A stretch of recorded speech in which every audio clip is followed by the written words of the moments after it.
Y es que cuando decimos la palabra revolución, inmediatamente se produce una inquietud. Yo no sé si a vosotros os pasa, pero el interlocutor de repente se agita como diciendo, estos ya quieren coger los fusiles cualquier día y a pegar tiros. Bueno, pues no. Como bien han dicho todos los compañeros, ahora mismo se trata de un cambio esencial, cambio estructural. Cambio estructural no necesita armas. Necesita sobre todo un convencimiento, esa metanoia, ese cambio de conciencia de la ciudadanía que derive en un cambio esencial de las estructuras que hoy en día a todos nos mandan. Hoy en día tenemos una falta de separación de poderes, como bien han descrito ellos, que implica que hay una corrupción galopante que deriva en un empobrecimiento inevitable de la población. Esto tiene consecuencias que cada vez más se van incrementando en el tiempo, porque lógicamente el nuevo gobernante que dentro del sistema de partidos toma el poder quiere su lado de corrupción, quiere sus nuevos corruptos con él. Eso implica un aumento de impuestos, una serie de medidas que van a perjudicar económicamente cada vez más a los ciudadanos, pero quien está en el poder nunca va a renunciar por sí mismo a esa situación.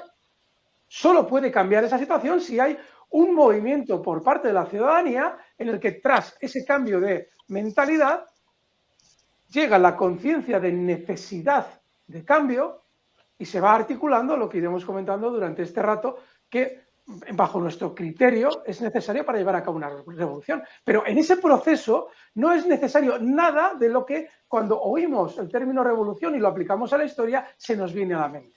Esa revolución soviética, esa revolución francesa, cualquiera de las revoluciones que nos podamos imaginar. Es muy importante entender que todo parte de una concienciación. Yo siempre explico que es una revolución de la divulgación, de la explicación de cuáles son las causas que nos llevan a ponernos en movimiento y que, de no ser cambiadas, nos van a llevar hacia el abismo. Con lo cual es importantísimo, y yo ya voy dando también la palabra para no acaparar demasiado, el ahondar en ese concepto que introducía Javier. No es una revolución violenta. Se produce en tu interlocutor cuando se está charlando y señalando con cualquier persona de tu entorno con la que estés hablando y señalando los problemas y las dificultades y cómo el mantener el actual status quo político imposibilita la mejora de la situación, cómo no es posible en estos momentos, bueno, ni en esto ni en el futuro tampoco, realizar un cambio desde dentro.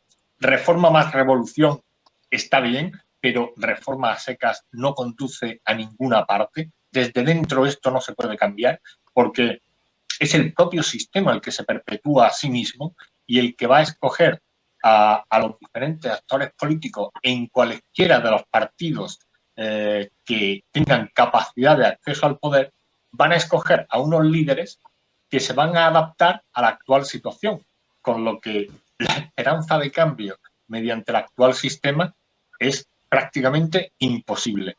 En estos momentos, lo hablaban antes otros de los intervinientes, estamos desarrollando una táctica de abstención para deslegitimar el actual sistema porque en estos momentos no tenemos otra capacidad de acción. Lo más que podemos hacer es abstenernos de participar en el juego político para de este modo señalar nuestra inconformidad con las actuales reglas del juego, deslegitimarlas y hacerlo todo ello de forma pacífica. Pero no sabemos qué pueda ocurrir en el futuro y serán los acontecimientos que puedan venir en el futuro y que no son predecibles los que también puedan marcarnos el camino y marcarnos las decisiones a tomar y las acciones a realizar que pudieran llegar a ser tendentes a conseguir nuestros objetivos de una revolución pacífica de la libertad. En un anterior programa en el que participamos Héctor, Iván y yo, señaló Iván una noticia reciente en la que se especulaba con la posibilidad de que, a cuenta del bloqueo de la reelección de los vocales del Consejo General del Poder Judicial, se pudiera llegar a producir en primavera una dimisión en bloque de todos los vocales. Si esto sucediera, se desmoronaría todo el régimen. Pues ahí tenemos una posibilidad abierta. Y, de hecho, el gremio de los jueces es un gremio que sabe perfectamente cómo están las cosas, cuáles son las reglas del juego político y que, aunque en público finjan engañarse y finjan compartir con sus interlocutores que esto es una democracia, que todo es estupendo y que todo es el producto de lo que nos hemos dado, en fin, todas estas propaganda que repite el sistema de forma constante desde hace ya 4 décadas, pues, absolutamente todos los jueces y magistrados de España son perfectamente conscientes de que las reglas del juego político están trucadas y de que esto no es una democracia, y voy más allá. Esto se ha convertido ya en una tiranía en el momento en el que los poderes del Estado pueden violar los derechos y libertades individuales sin que ello tenga ningún tipo de consecuencias, sin que exista un reproche social, ni un reproche político, ni un reproche penal. Ni tan siquiera esperamos que llegue a producirse ninguno de estos reproches. El sistema continúa adelante. Entonces, la revolución se hace de esta forma absolutamente necesaria y legítima para poder detener esta situación en la que los 3 poderes del Estado y los gobiernos regionales, erigidos a sí mismos en caciques regionales, pues violan la Constitución con absoluta impunidad. Y la clave aquí no está en que puedan violar la Constitución, sino que lo hacen con impunidad y al margen de quién ocupa los cargos que están ocupando las personas que realizan esas violaciones de libertades y derechos. Porque si le sucede otra persona en el cargo que ocupan, van a mantener la misma capacidad de acción. El sistema no reacciona, los mecanismos del sistema no funcionan cuando los poderes violan libertades y derechos, al margen de quién es la persona individual que realiza esas violaciones. Entonces, eso nos legitima a realizar una revolución pacífica de la libertad y, como decía Alberto muy acertadamente hace unos momentos, en estos momentos esto es una revolución de la divulgación para hacer ver a la ciudadanía cuán necesario es realizar esta revolución política de la libertad. Que no queremos. ¿Qué revolución no queremos? Y voy a poner 2 revoluciones que no queremos, la francesa y la soviética.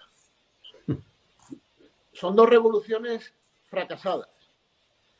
Y incido en ellas porque en los manuales de historia, en la cultura política aprendida, en libros, en películas, siempre que se habla de revolución, aparece inmediatamente la figura de la Revolución Francesa como referente.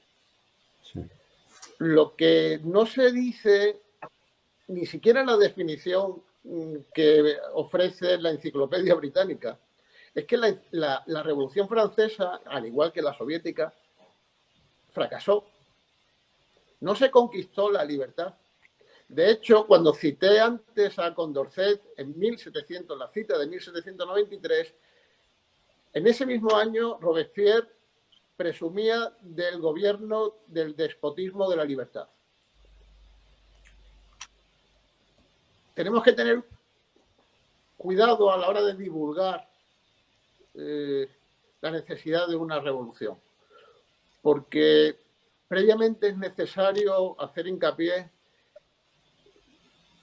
que nos manejamos con un término que viene diseñado desde décadas para afianzar la estabilidad del actual sistema de gobierno. El concepto de revolución, yo mismo os diré que para mí la palabra revolución, hasta la misma pandemia, y ya sabéis que yo vengo estudiando el pensamiento de Trevijano desde hace años y pasé a la defensa pública de su pensamiento en 2016, pero para mí el concepto de revolución era una cosa lejanísima, muy lejana. O sea, no tenía nada que ver con mis circunstancias vitales. Sin embargo, llega un acontecimiento como la pandemia y de repente me planteo la situación jurídica que veo a través de la televisión, la situación de confinamiento de todo un continente o todo el mundo occidental y planetario, diríamos, ¿no? Pero sobre todo occidental, que es esa cultura que presume del Estado de Derecho. Y digo, ¿pero esto cómo es posible? Entonces, Es ahí cuando empiezo a pensar en la necesidad de entender los procesos revolucionarios. Y es ahí cuando me doy cuenta de que la Revolución Francesa y la Revolución Soviética fracasaron. La